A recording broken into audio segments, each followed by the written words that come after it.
This is an interesting topic, so I'm going to film it in probably over a couple days in a couple different places because it's kind of a complex issue. I just watched a video. It's from about a year ago called "Christians Smoking Weed?" question mark, and it was from a place called Sandals Church, and it apparently Sandals isn't just a resort in the Caribbean; it's also a church too. But they were talking about this pastor was at a gym and heard a couple Christians talking about smoking weed, and he just happened to eavesdrop and come on over and tell them all how wrong they all are because Jesus would not approve. There's no way Jesus would approve of smoking weed. Well, that's an interesting take, and to me, that is one of the big reasons why the churches are kind of failing to draw people in. And I'm not saying, oh, we should just accept immorality of any kind just to draw people into the churches. That's not what I'm saying at all. I understand that. What I'm saying is it's a complex issue and you need to kind of break it down, piece by piece. But first of all, every drug is different. Every drug is designed for something different. I personally believe that, and there's obviously exceptions to everything I say. I'm not perfect. I don't know the answers. This is just my opinion. I believe that if you're taking a drug to run from a psychological problem, then it's probably not okay. Now, obviously, there's things like PTSD, and they give people psychedelics and ketamine and things like that, and it works amazing. So, obviously, there's one example where there's an exception to my statement, but what I'm saying is in general. So let's start with antidepressants. Antidepressants are needed if you have a physical problem where your body is not producing enough serotonin or dopamine or whatever it is that causes your depression. It's probably needed in those instances. I still think that there's better ways to increase those levels of chemicals in your mind and have you working right. Exercise is a great one.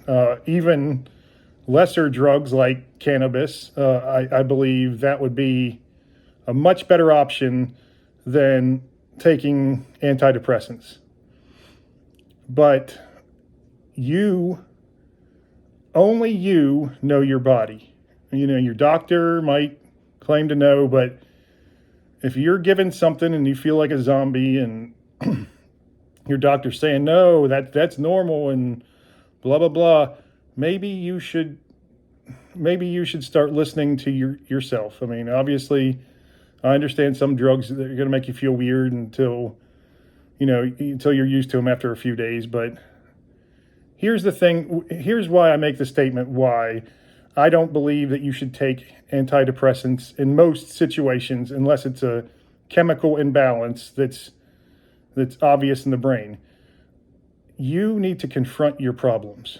If you do any drug for the reason of running away from a problem, for escaping, that is probably going to be an issue. Now, I get it.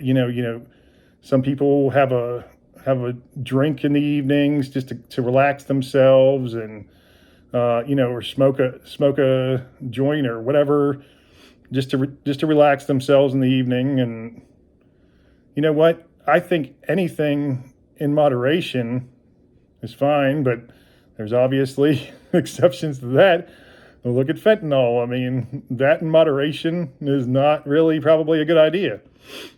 But you have to. Here's what I do. I like to check my ego. And your ego is going to tell you oh, this drug feels amazing. Why would you not do this? And your ego will tell you different reasons why you should keep doing that drug. And that is something you have to constantly check to make sure, is this something that I'm getting some sort of benefit from? Or is this something that my ego is telling me makes me feel good, so I'm going to just keep doing it? And it's a very fine line in some situations. It really is.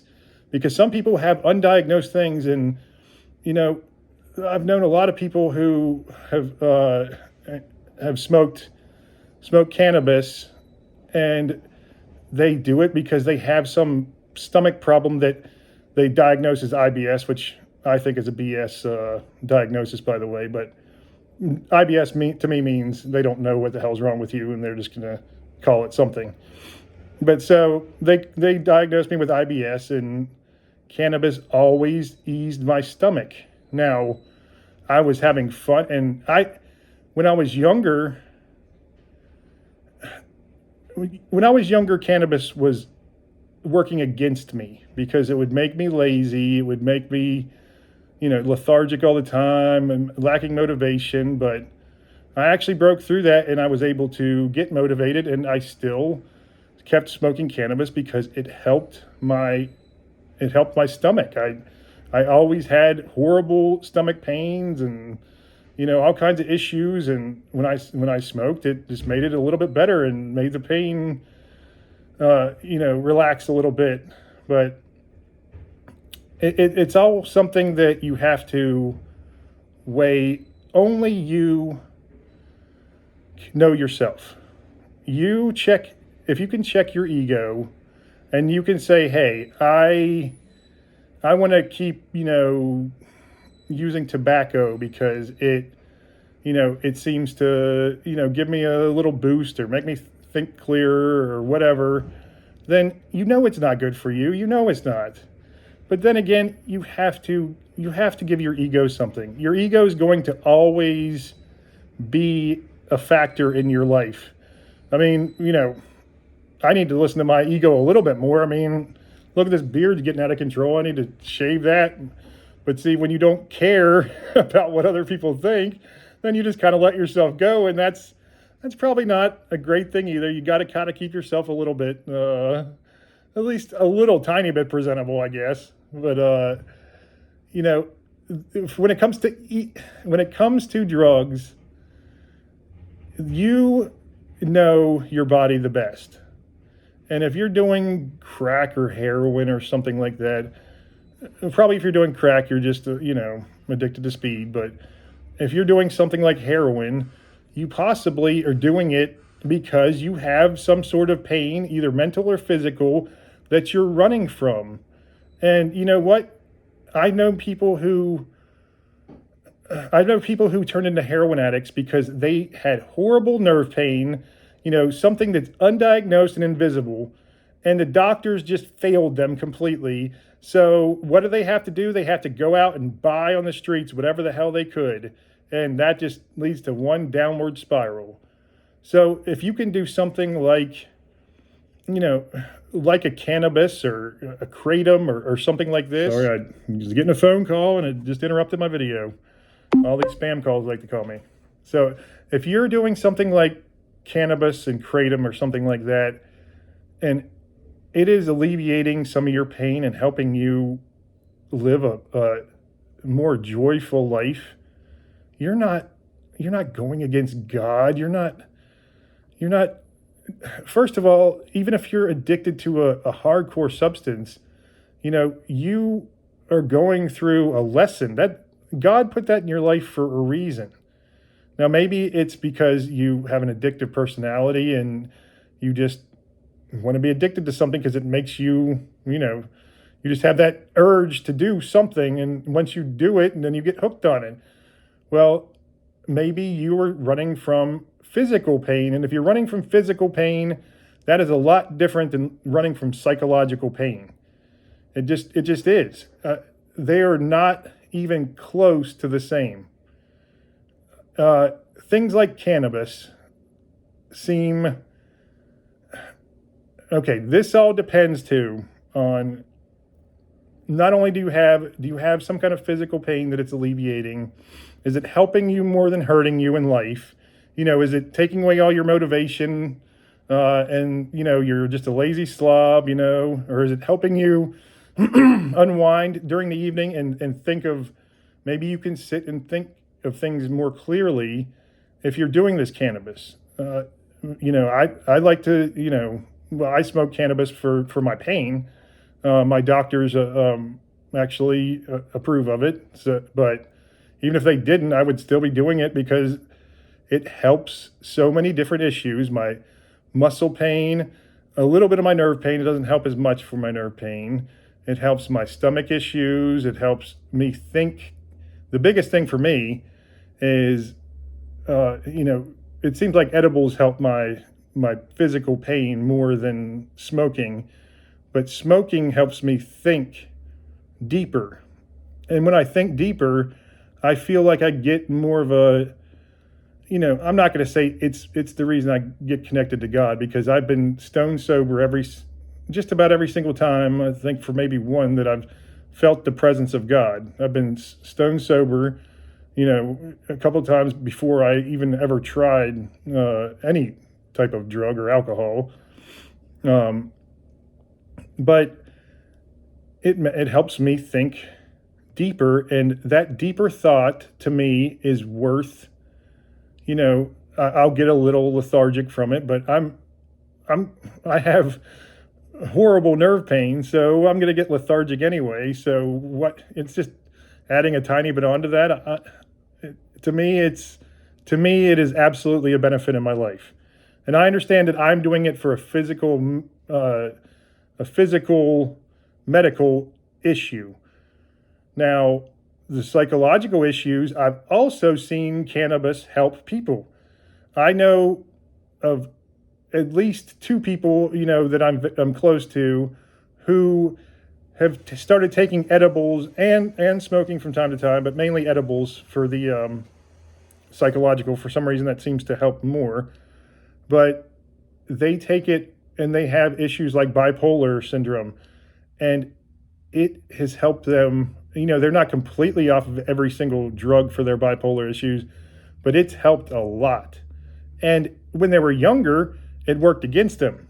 See, it kind of would flare up their bipolar issues. But now that they've come to the age where they have more wisdom, they use it when their body says it needs it, not when they just want to do it to unwind and escape from the world, escape from all the psychological pain. But, maybe there's,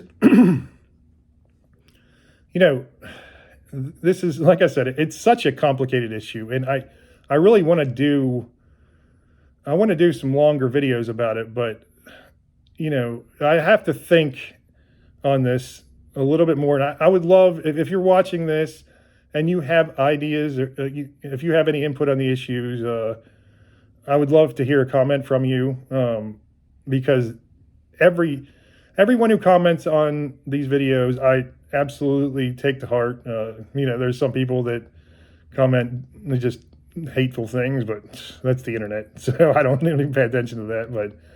But if you have a legitimate thoughts about this, or even thoughts that you haven't really fleshed out yet, I would love to hear it, because I really want to do more in-depth discussions about this, because I really do think it's, as I stated, if you're running from a psychological issue, if you're running from trying to treat your loss or something, and you're taking Valium or whatever to just numb that pain, that to me is not, it's okay for maybe once or twice, but that is an issue you have to overcome. That is absolutely something that is not a physiological issue. I'm not even sure if that's the right word for that, or a physical issue at least. It's not that type of issue. So you are, only because only if you're lying to yourself. Your ego, is your ego lying to you about, is this good or bad, or Is it just is it something that actually is benefiting you? And when you're young, you're still developing. So drugs are very, I would not recommend any drugs unless it's, antibiotics or something they have for some kind of illness or something for young people. And that is because they don't have the wisdom to do it in moderation. They don't have the wisdom to know what their body is telling them. They're feeling, oh, I've got this burning, this burning desire to just escape this world because this world is just too much for me. So sit and think about, well, let me know in the comments if you have any ideas on this. But I do think that it's a very different issue for someone who is under, let's say, the age of usually in their mid-20s to somebody who is in their 30s and 40s and even 50s. And, when someone who is 18 or, a teenager does, let's say, a psychedelic drug, let's say they're doing mushrooms, and they're doing it just to party and have a good time, and they're not doing it for the reasons of actually expanding their mind and getting to that higher consciousness. They're doing it to laugh at funny sounds and whatever. And like I said, not everyone. There's always exceptions to every single statement and every single rule. There always is. No matter what. There always is. Except for that when it comes to actual God himself. And God isn't telling us his secrets unless he wants us to know. But it's a tool. Drugs are a tool, and you have to use them in a positive way. If you start finding yourself using them in a negative way, then maybe it's time to assess your problems and evaluate how to treat that in your life. And I really do not think that the children know any better. When you have been through the struggles in life enough, then you start getting some wisdom. Then hey, I can have a couple drinks in the evening and I'm not going to become an alcoholic, and I'm not going out and getting wasted drunk and, streaking across the football field or whatever. You just have to assess every single issue as an individual issue, and depending on age, depending on circumstance, depending on physical makeup of your body and mind, it all is different aspects to consider when thinking about this. And I absolutely don't think God thinks that smoking weed is bad. I think God thinks it's a tool, and you can either use it the right way or the wrong way. You can use a hammer to build a house, or you can use a hammer to bash over someone's head. One is using it in a positive way, and one is using it in a negative way. It is the same way with cannabis and every single other drug, besides maybe a few. Maybe some are just malicious. Like I said, fentanyl helps in very, very small situations, but somehow we have tons of it flowing across the border and everywhere else.